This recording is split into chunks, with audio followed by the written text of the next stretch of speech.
शांत शांत। Good morning to all of you students. आज हम आप लोगों को बताएंगे एक device that's name is transformer. क्या होता है ट्रांसफॉर्मर, उसके बारे में आज हम सीखेंगे। ट्रांसफॉर्मर एक ऐसा डिवाइस होता है जो कि अल्टरनेटिव वोल्टेज सप्लाई को चेंज करता है। Which is used to change the AC voltage. जो एसी वोल्टेज होते हैं उन्हें चेंज करने के लिए जिस डिवाइस का हम यूज करते हैं उसे हम ट्रांसफॉर्मर कहते हैं। Transformer is a device which is used to change the AC voltages. Principle, कौन से प्रिंसिपल वर्क करता है ये? तो ट्रांसफॉर्मर होता है वो वर्क करता है on the principle of mutual induction. Mutual induction के प्रिंसिपल पर हमारा ट्रांसफॉर्मर वर्क करता है। According to this principle, when there is change in magnetic flux in one coil or EMF induced in one coil induces the EMF in another coil। एक coil में EMF induce होने से दूसरी coil के अंदर भी EMF इंड्यूस होता है। तो हमने यहां देखा ट्रांसफॉर्मर को द्वारा समझते हैं। Transformer is a device used to change the AC voltages. AC voltage को चेंज करने के लिए जिस डिवाइस का हम यूज करते हैं उसे हम ट्रांसफॉर्मर कहते हैं। और ट्रांसफॉर्मर वर्क करता है principal of mutual induction. Mutual induction principal work करता है। वर्किंग डायग्राम बता रहे थे। हमारा जो ट्रांसफॉर्मर होता है एक सॉफ्ट आयरन कोर जो कि लैमिनेटेड शीट्स, ये जो लैमिनेटेड शीट्स होती हैं इनके अंदर प्रेजेंट होता है। इसके पास हमारी एक कॉइल होती है P1 and P2। P1 and P2 are the two coils।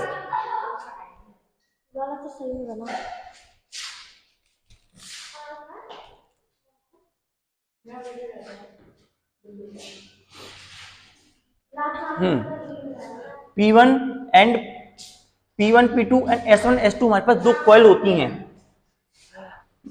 P1 and P2 वाली कॉइल को हम बोलते हैं प्राइमरी कॉइल।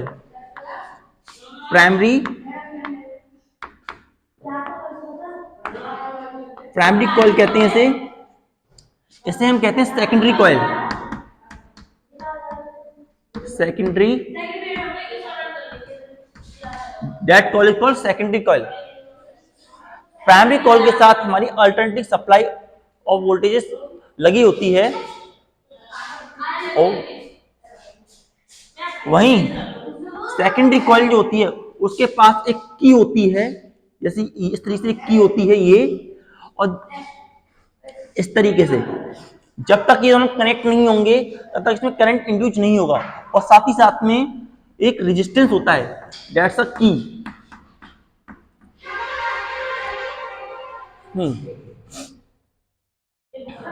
ये हमारा डायग्राम होता है ट्रांसफॉर्मर का। ये हमारा ट्रांसफॉर्मर का डायग्राम होता है। डिस्टर्ब क्या होगा? अब बोलना मत बीच में।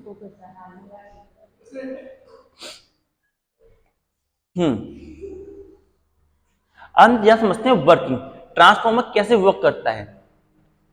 जब हम अपनी अल्टरनेटिव सप्लाई, जो कि हमारे पास अल्टरनेटिव सप्लाई थी, इससे करंट पास करते हैं या करंट मूव होता है इसके अंदर करंट मूव होने से as the current pass in the coil number 1, coil number 1 में जब करंट पास होता है तो ऐसी कंडीशन में जो लैमिनेटेड शीट होती है, in that laminated sheet magnetic field is going to produce. जो हमारी कॉइल, क्योंकि जैसा पता है current carrying coil produce magnetic field around it. तो जब इससे करंट पास हुआ तो लैमिनेटेड कॉइल के अराउंड मैग्नेटिक फील्ड प्रोड्यूस हुआ, जिसकी वजह से चेंज इन मैग्नेटिक फ्लक्स देखने को मिला। Change in magnetic flux, magnetic flux में हमें चेंज देखने को मिला जब अल्टरनेटिव सप्लाई हमारी इस सॉफ्ट आयरन कोर की लैमिनेटेड शीट के अंदर जाती है और इस शीट के साथ हमारी सेकेंडरी कॉइल भी कनेक्टेड है। और जब चेंज इन मैग्नेटिक फ्लक्स हमारी कॉइल नंबर सेकंड के अंदर पहुंचा तो इसके और हमने जब की को कनेक्ट कर दिया तो ऐसी कंडीशन में जो करंट था हमारी सेकेंडरी कॉइल तक भी आ गया by the process of mutual induction. तो कैसे एक बात समझते हैं, जब हमने प्राइमरी कॉइल को कनेक्ट किया और अल्टरनेट सप्लाई प्रोवाइड की तो जो करंट कैरिंग कॉइल थी उसने मैग्नेटिक फील्ड प्रोड्यूस किया हमारी लैमिनेटेड शीट्स के अंदर जो कि सॉफ्ट आयरन कोर से प्रेजेंट थे, और जो इसका मैग्नेटिक फील्ड था वो सेकेंडरी कॉइल तक पहुंचा चेंज इन फ्लक्सिबल मैनर में, और सेकेंडरी कॉइल के अंदर भी करंट इंड्यूस हो गया।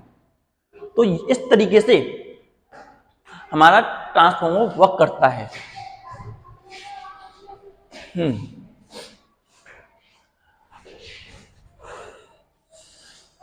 तो हमारे ट्रांसफार्मर जो होते हैं दो तरीके के होते हैं, स्टेप अप ट्रांसफार्मर और step down transformer.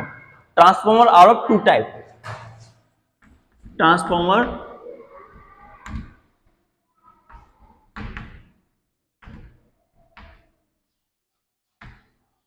Are of two type. इन्हें हाँ, इससे पहले एक बात समझ लेते हैं।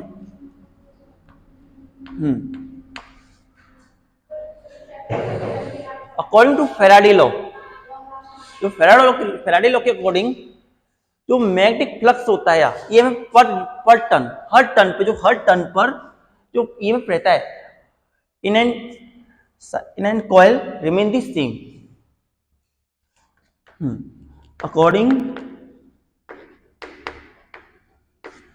To Faraday law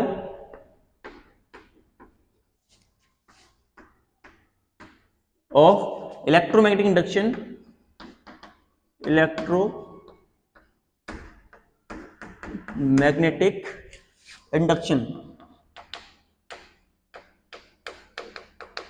according to Faraday law of electromagnetic induction, EMF induced per turn remain same for both coils,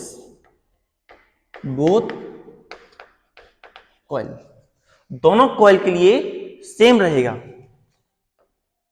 EMF equal to d∅/dt, flux जो होता है rate of change of magnetic flux के बराबर होता है। जब EMF इसमें induce हुआ और इसमें फ्लक्स चेंज हुआ तो इसके अंदर भी EMF इंड्यूस हुआ, करंट प्रोड्यूस होना स्टार्ट हुआ।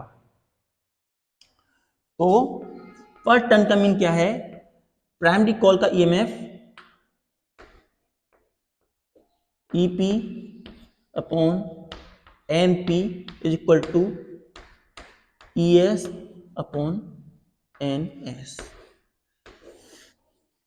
ये EP इक्वल टू NP और ES equal to NS।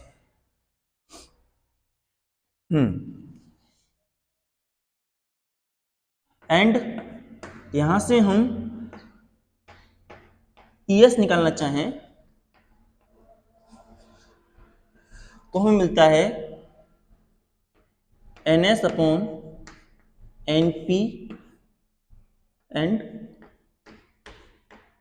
EP के बराबर, हमें ये वैल्यू ऑब्टेन होती है।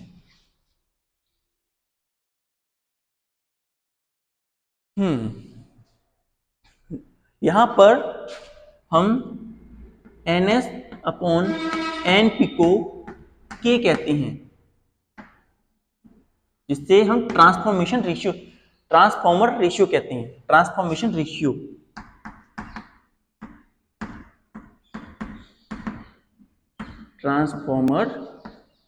भी कहते हैं।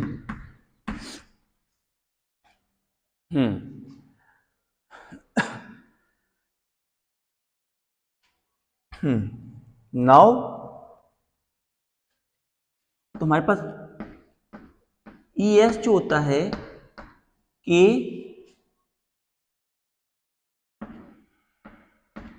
E P के इक्विवेलेंट होता है, और हम कहें ट्रांसफॉर्मेशन रेशियो के जो होता है बराबर हो सकता है ES अपॉन EP के। ट्रांसफॉर्मेशन ये जो होता है इसके बराबर भी हो सकता है हमारा। हाँ, नाउ अगर हम ये अज्यूम करके चलते हैं कि हमारा कोई एनर्जी लॉस नहीं हुआ है, नो एनर्जी लॉस, वैसे ऐसा होता नहीं है, some amount of energy going to be loss. अगर हम ये सोच के चलते हैं कि हमारा कोई एनर्जी का लॉस नहीं हुआ है, तो अगर हम समझते हैं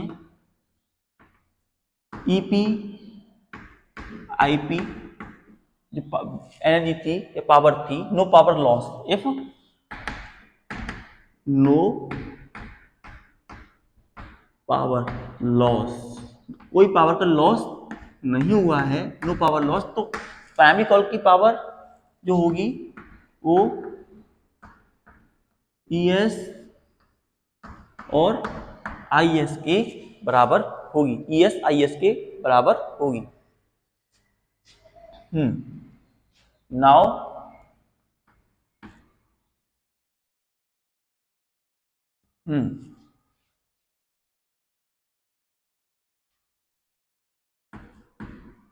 IP अपॉन IS करते हैं तो हमें मिलता है ES upon EP, ES upon EP मिलता है।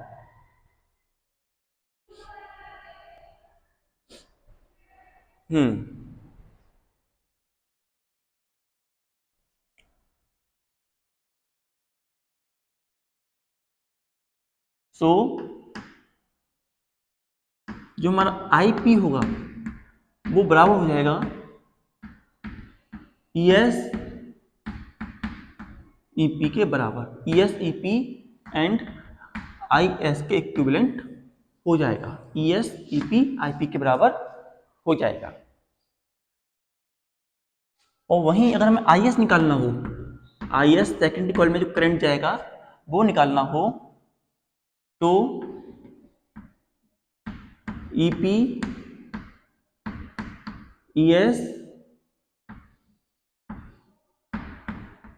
IP करके हम current in secondary coil find out कर सकते हैं।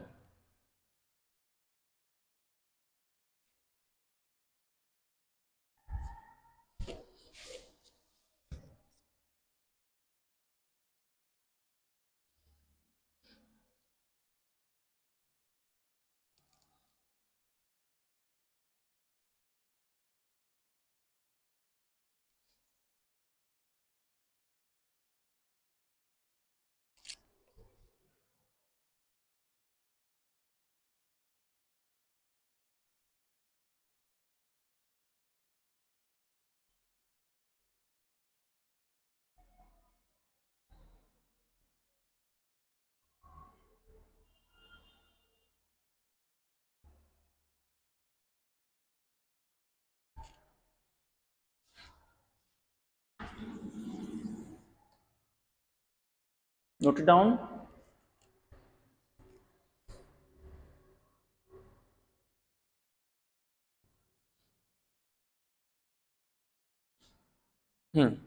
Now transformer are two type, हमारे जो ट्रांसफॉर्मर होते हैं वो तो दो तरीके के होते हैं। Transformers are of two type. First type जो होता है वो होता है अब transformer,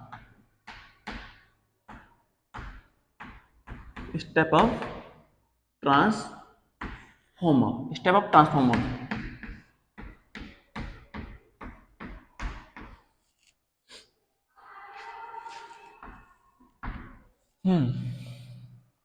transformer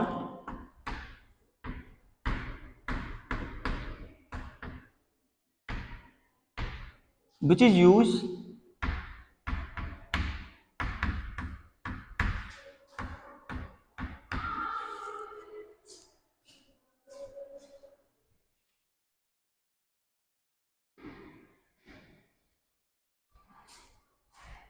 to increase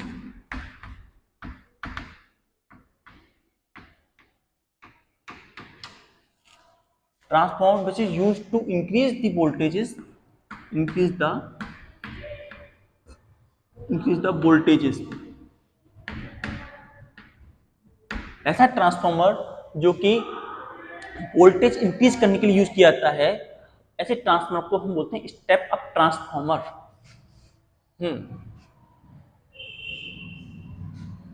step up transformer कैसा होता है?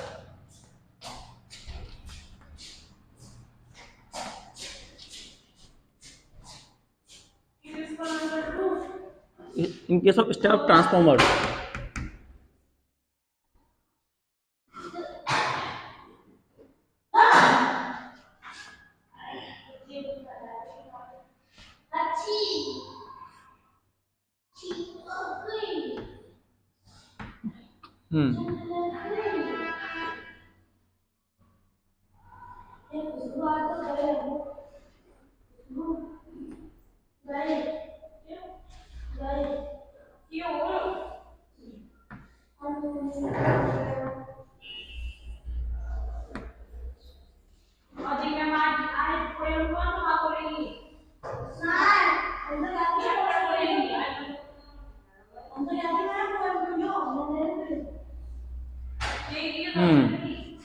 ये हमारा ट्रांसफॉर्मर है।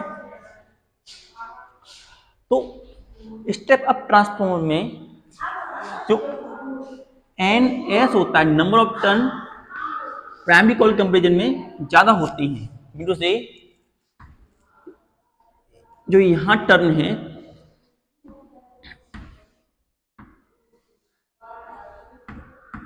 P1 P2 के कंपेरिजन में जो नंबर ऑफ टर्न्स यहां होती हैं वो ज्यादा होती हैं। स्टेप अप ट्रांसफॉर्मर में जो टर्न्स होते हैं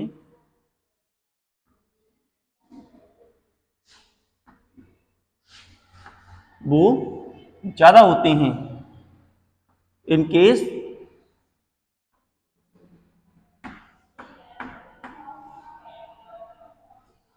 S1 S2 जो ट्रांसफॉर्मर होता है स्टेप अप ट्रांसफॉर्मर, उसमें सेकेंडरी कॉइल के अंदर ज्यादा टर्न्स होते हैं और के की वैल्यू जो होती है वो ग्रेटर देन 1 होती है। वैल्यू ऑफ के जो ट्रांसफॉर्मेशन रेशियो होता है उसकी वैल्यू के से ज्यादा होती है। और साथ ही साथ जो ईएमएफ होता है E S equal to E P, जो ईएमएफ प्रोड्यूस होता है वो भी ज्यादा होता है। जो ईएमएफ प्रोड्यूस होता है वो भी ज्यादा होता है। व्हाट जो करंट होता है सेकेंडरी कॉइल कंपेरिजन में फर्स्ट कॉइल में ज्यादा होता है और विद इन लेस ईएमएफ वो ज्यादा करंट प्रोड्यूस कर लेता है। Note it down.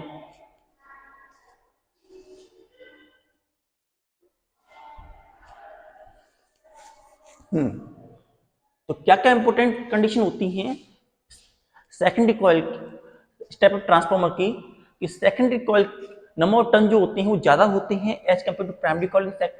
वहीं वैल्यू ऑफ के जो ज्यादा होती है और जो सेकेंडरी कॉइल में ईएमएफ पैदा हुआ है वो ज्यादा होगा as compare to primary coil. और ईएस जो करंट है प्राइमरी कॉइल में उसी कंपेरिजन में करंट कम। सेकेंड होता है step down transformer. Step down transformer,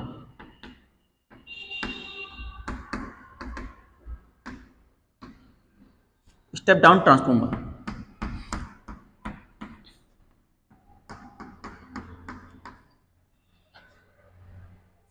step down transformer कैसा होता है? Transformer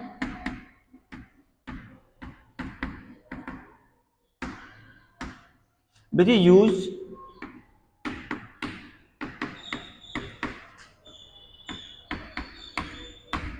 to decrease voltage, transformer which is used to decrease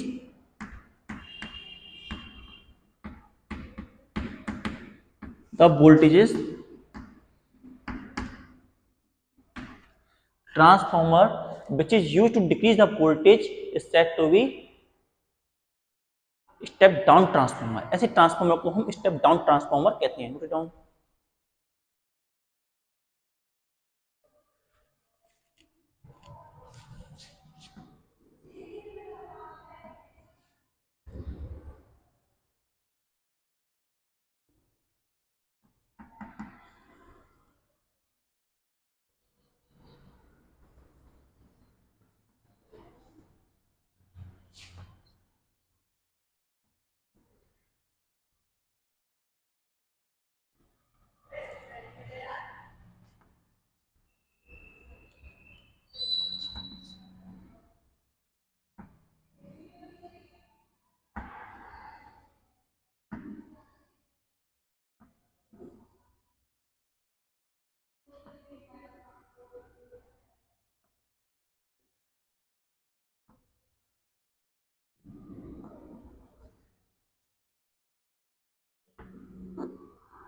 हम्म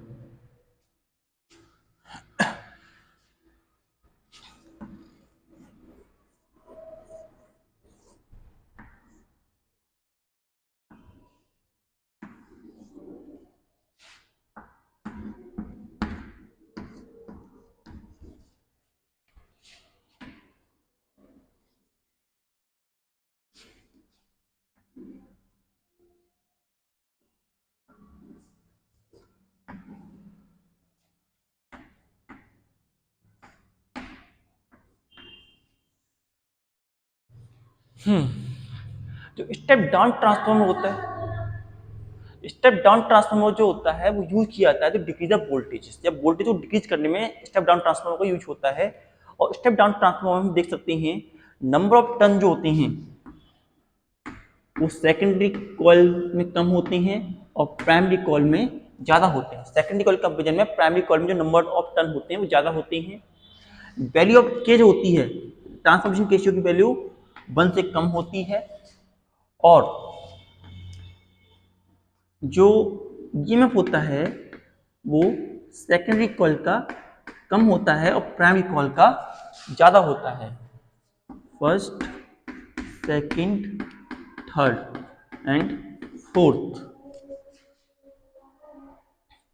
जो होता है, करंट जो होता है सेकेंडरी कॉइल में ज्यादा होता है as compare to primary coil. ये कुछ डिफरेंस होते हैं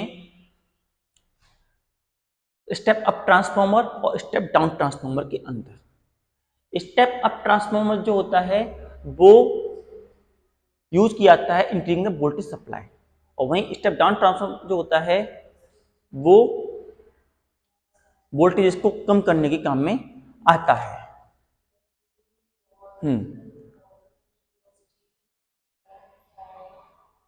नाउ हमने अभी तक बातें की जो ट्रांसफार्मर जो था उसमें कोई एनर्जी लॉस ना हो उस कंडीशन के लिए, लेकिन जो हमारा ट्रांसफार्मर होता है वो 100% हीट एफिशिएंट या energy efficient complete energy transformation नहीं करता है। Some amount of heat get lost in it. कुछ तरीके से हीट लॉस किस तरीके से होती हैं, जैसे कि कॉपर कॉपर की वजह से, कॉपर की वजह से, आयरन की वजह से, जो आयरन मटेरियल होता है उसमें हीट प्रोड्यूस होती है। कॉपर जो होता है, लैमिनेटेड कॉपर जो होती है उसकी वजह से, हिस्टेरेसिस की वजह से, हिस्टेरेसिस मीटर से मैग्नेटाइजेशन डी मैग्नेटाइजेशन मैग्नेटाइज की मैग्नेटाइज की रेशियो की वजह से उसमें कुछ हीट लॉस होती है। साथ ही साथ जो उसके अंदर some flux is also going to leak out. कुछ फ्लक्स जो होता है ट्रांसफार्मर के अंदर, सारा का सारा फ्लक्स प्राइमरी कॉइल से सेकेंडरी कॉइल को नहीं मिलता, कुछ फ्लक्स जो होता है लीक आउट भी हो जाता है। इस वजह से जो हमारी एनर्जी होती है वो कंप्लीट ट्रांसफॉर्मेशन नहीं होती है। और एक और बात, जो हमारा ट्रांसफॉर्म होता है उसमें से एक हमिंग साउंड भी आती है, हमिंग साउंड आती है जिस साउंड की वजह से जो कुछ एनर्जी जो होती है वो साउंड एनर्जी में भी कन्वर्ट हो जाती है और नॉइज प्रोड्यूस करती है, जिसके कारण हमें 100% हीट नहीं मिलती। There is always some amount of heat going to loss. About 90% of heat we attain, 10% of heat और more than that according to condition we get lost energy. Transformer जो होता है उसके कई जगह पे यूजेस होते हैं। ट्रांसफार्मर जो होता है हम यूज करते हैं इन रेगुलेटिंग द वोल्टेजेस, वोल्टेज को रेगुलेट करने में काम आता है। जो टीवी में रेगुलेटर होते हैं, फ्रिज के रेगुलेटर्स या फिर एसी के रेगुलेटर्स या मैनी ऑफ द प्लेसेस जहां पर हमें यूज होता है उस वोल्टेज को रेगुलेट करने में काम आता है।